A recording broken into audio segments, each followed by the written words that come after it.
शक्तिला एकादशी का व्रत करने से धन धान्य और मोक्ष की प्राप्ति होती है। जानिए शक्तिला एकादशी कब है और शक्तिला एकादशी व्रत का महत्व क्या है। साथ ही जानिए शक्तिला एकादशी व्रत की कथा, पूजन की विधि और शक्तिला एकादशी व्रत के नियम।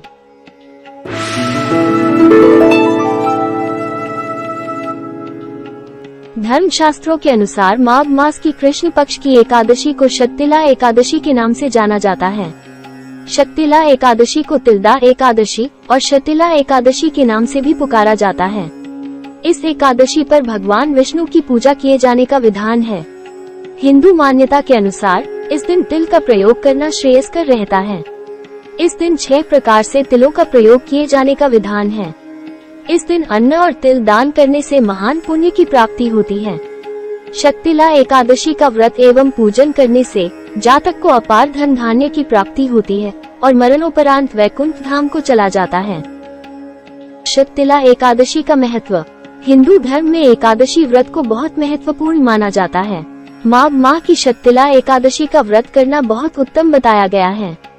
शक्तिला एकादशी का व्रत एवं पूजन करने से जातक को भगवान विष्णु की कृपा प्राप्त होती है। शक्तिला एकादशी पर तिलों के प्रयोग को विशेष महत्व दिया गया है। शक्तिला एकादशी पर तिलों को 6 प्रकार से प्रयोग करना चाहिए। तिल पीसकर उसका उपटन लगाना चाहिए।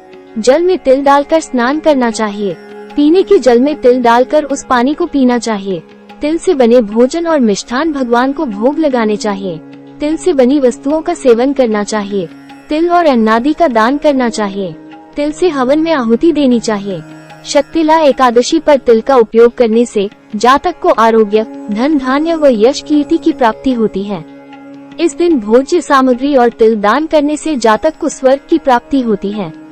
पौराणिक मान्यता के अनुसार इस दिन मनुष्य जितने तिल दान करता है वो उतने वर्षों तक स्वर्ग के आनंद का उपभोग करता है। शक्तिला एकादशी का व्रत एवं पूजन पूरे विधि विधान और पूर्ण श्रद्धा भक्ति के साथ करने से जातक के सभी पाप नष्ट हो जाते हैं। अपार धन धान्य की प्राप्ति होती है। सुख समृद्धि की प्राप्ति होती है। जातक को आरोग्य की प्राप्ति होती है। यश और कीर्ति में वृद्धि होती है। मनुष्य इस लोक में सुख भोग कर मरणोपरांत मोक्ष को प्राप्त होता है। व्रत एवं पूजन की विधि। माघ मास की शक्तिला एकादशी के व्रत में भगवान विष्णु की पूजा की जाती है। इस उत्तम व्रत की विधि इस प्रकार है। माघ मास की शक्तिला एकादशी का व्रत एक दिन पूर्व यानी दशमी तिथि की रात से ही आरंभ हो जाता है। दशमी की रात से ही मनुष्य को ब्रह्मचर्य का पालन करना चाहिए। शक्तिला एकादशी के दिन प्रातः काल तिल पीसकर उससे उपटन करके तिल के जल से स्नान करके नित्य कर्मों से निवृत्त होकर व्रती को व्रत का संकल्प लेना चाहिए। संकल्प लेने के बाद कलश की स्थापना करके उस पर भगवान विष्णु की प्रतिमा रखें।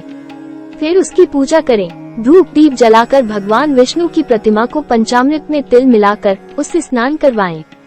चंदन लगाएं। रोली चावल से तिलक करें। शक्तिला फल फूल अर्पित करें। भोग अर्पित करें। भोग में तिल से बने मिष्ठान अवश्य चढ़ाएं।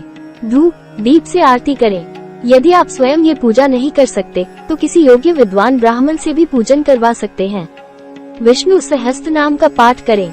इसके बाद शक्तिला एकादशी व्रत की कथा पढ़ें या सुनें। शक्तिला एकादशी के व्रत में अन्न का सेवन ना करें। दिन में एक ही बार संध्या को पूजन करने के बाद ही फलाहार और तिल से बनी मिठाई का सेवन करें। व्रत की रात को हवन करें और उसमें तिल की आहुति दें। रात्रि को जागरण अवश्य करें। इस व्रत के दिन दुर्व्यसनों से दूर रहे और सात्विक जीवन जिए। व्रत के अगले दिन यानी द्वादशी तिथि को ब्राह्मण को भोजन करवाएं और यथाशक्ति दान दक्षिणा देकर संतुष्ट करें। गरीब ब्राह्मण या किसी जरूरतमंद को शक्तिला एकादशी पर भोजन सामग्री और तिल का दान जरूर करें। व्रत के नियम। शक्तिला एकादशी पर भूलकर भी यह काम न करें। इस दिन स्त्रियां सिर से स्नान न करें, अर्थात बाल न धोएं। भोजन में चावल का सेवन न करें। व्रत करने वाला इस दिन ब्रह्मचर्य का पालन करे। मौन रखें अन्यथा कम बोलें। बिल्कुल भी क्रोध न करें। अपने आचरण पर नियंत्रण रखें। व्रत की रात्रि को जागरण करें। शक्तिला एकादशी व्रत कथा। शक्तिला एकादशी व्रत की 2 कथाएं प्रचलित हैं। शक्तिला एकादशी व्रत की प्रथम कथा। पौराणिक कथा के अनुसार भगवान श्री कृष्ण ने धर्मराज युधिष्ठिर को माघ मास की कृष्ण पक्ष की एकादशी, जिसे शक्तिला एकादशी कहते हैं, उसकी कथा सुनाई थी। भगवान श्री कृष्ण ने धर्मराज युधिष्ठिर को बताया। सबसे पहले शक्तिला एकादशी व्रत की कथा भगवान विष्णु ने देवर्षि नारद जी को सुनाई थी। पौराणिक कथा के अनुसार एक बार नारद जी भगवान विष्णु से मिलने वैकुंठ लोक में गए। वहां उन्होंने भगवान विष्णु से शक्तिला एकादशी व्रत का महत्व सुनाने के लिए कहा। तब भगवान विष्णु ने उनको शक्तिला एकादशी की कथा सुनाते हुए बताया कि अति प्राचीन काल में एक नगर में एक धार्मिक विचारों की वृद्धा ब्राह्मणी रहा करती थी।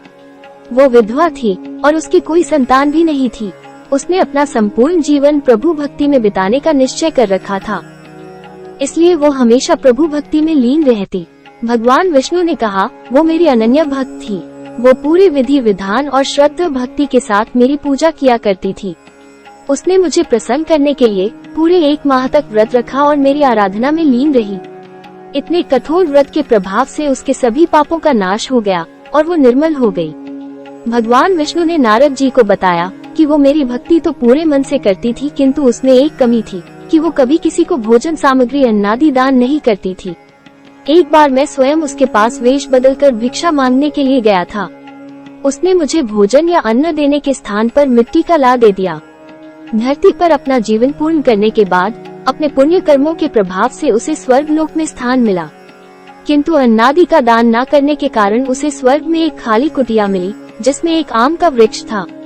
ये देखकर उसे बहुत दुख हुआ और उसने मुझे याद करते हुए कहा, हे प्रभु, मैंने जीवन भर आपकी उपासना की और उसके फलस्वरूप मुझे ये खाली कुटिया प्राप्त हुई है, जिसमें सुख सुविधाएं तो दूर नित्य जरूरत का सामान भी नहीं है। तब मैंने उसे दर्शन देकर कहा कि तुमने पूरे जीवन मेरी उपासना की, किंतु जरूरतमंद को भोजन आदि का दान नहीं किया। एक बार जब मैं स्वयं तुम्हारे द्वार आया तो तुमने मुझे मिट्टी का ढेला दान में दिया। यह उसी का परिणाम है। अब मैं तुम्हें उपाय बताता हूँ जिससे तुम्हें यहाँ सभी सुख सुविधाएं प्राप्त हो सके।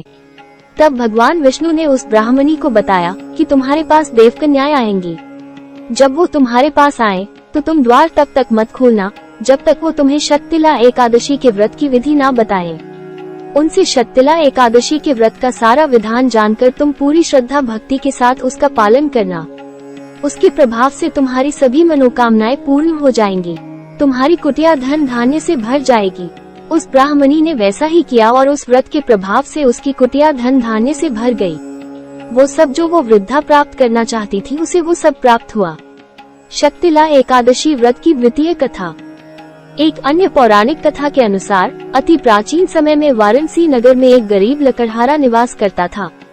वो बहुत ही कठिनाइयों से अपने और अपने परिवार का पालन पोषण करता था। जीवन के दुख झेलते झेलते उसने सुखों की आशा ही छोड़ दी थी। उसकी आजीविका सिर्फ उसके द्वारा जंगल से काटी हुई लकड़ी पर भी निर्भर भी। एक दिन वो लकड़हारा भूखा प्यासा लकड़ियाँ बेचने के लिए इधर उधर भटकते भटकते एक साहूकार के घर पहुँच गया। उसने देखा कि वहाँ तो उत्सव की तैयारी चल रही थी। इतनी धूमधाम देखकर उसने साहूकार से पूछा कि यहाँ किस उत्सव की तैयारी हो रही है। तब उस साहूकार ने हंसते हुए कहा कि आज शक्तिला एकादशी है और यह उसी के व्रत की तैयारी चल रही है। तब उस लकड़हारे ने साहूकार से पूछा कि इसको करने से क्या लाभ होता है और इसका क्या महात्म्य है।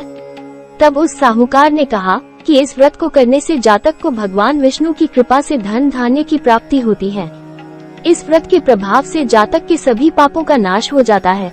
उसे आरोग्य की प्राप्ति होती है, धन समृद्धि यश कीर्ति में वृद्धि होती है और उत्तम संतान की प्राप्ति होती है। ये सब सुनकर उस लकड़हारे के मन में भी श्रद्धा उत्पन्न हुई। उसने सुबह से कुछ भी नहीं खाया था। व्रत के विषय में सुनकर उसने मन ही मन शक्तिला एकादशी का व्रत करने का संकल्प कर लिया। मन में व्रत का संकल्प करते ही उस साहूकार ने उससे सारी लकड़ियाँ दोगुने दाम देकर खरीद ली। खुशी खुशी वो लकड़हारा व्रत का सारा सामान लेकर अपने घर गया और अपने परिवार वालों को सारा वृतांत सुनाया। उस साहूकार के द्वारा बताई विधि से उसने अपने परिवार के साथ पूर्ण श्रद्धा भक्ति के साथ शक्तिला एकादशी का व्रत एवं पूजन किया। इस व्रत के प्रभाव से उसके सभी कष्ट समाप्त हो गए। उसे अपार धन संपत्ति की प्राप्ति हुई। नगर में उसकी मान प्रतिष्ठा बढ़ी और उसके सभी पाप नष्ट हो गए। वो लकड़हारा इस लोक के सभी सुख भोगकर अंत में वैकुंठ धाम को चला गया। अगली कहानी के लिए चैनल सब्सक्राइब कर लीजिए, साथ ही नोटिफिकेशन बेल आइकॉन क्लिक करना न भूलें।